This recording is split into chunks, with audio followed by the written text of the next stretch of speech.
I want to talk just a little bit about why EMI is engaging in water sanitation and hygiene projects through Growing Globally this year.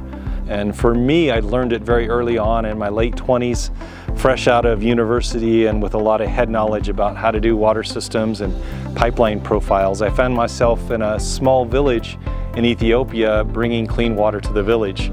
We had capped a spring that was a good flow rate, and we had began digging trenches with the community's help.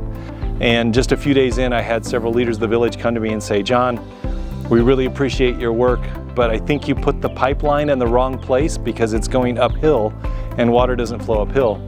So I said, the next day, come, we're gonna fit these pipes partway up the hill, and I'm gonna show you that water can flow uphill. And so Fikre, my right-hand man, went to the spring catchment and turned it on, and as we were waiting, we heard some gurgling in the pipe, and I mentioned to Fikre that it doesn't look like the water's coming out. I'm a little worried about how the community is going to react if it doesn't work. And he said, "Oh, I need to let some air out of a release valve." So we ran, and just after we returned, we heard the water gushing and surging in the pipe, and then all of a sudden the water just shot out several feet into the air, and the whole village, 200 people there, erupted into celebration. They were so excited. The ladies did their little high, shrill sound of joy, and the people clapped, and they were so excited. And they dug the rest of the trench. I swear, in like 2 days' time, we covered another 1.5 kilometers and got water up into the village.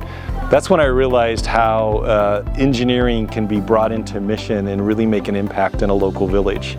That when clean water comes, it changes people's lives. That's what we're doing with Growing Globally with EMI in 2024. Come and join us and bring about that impact that the world so desperately needs.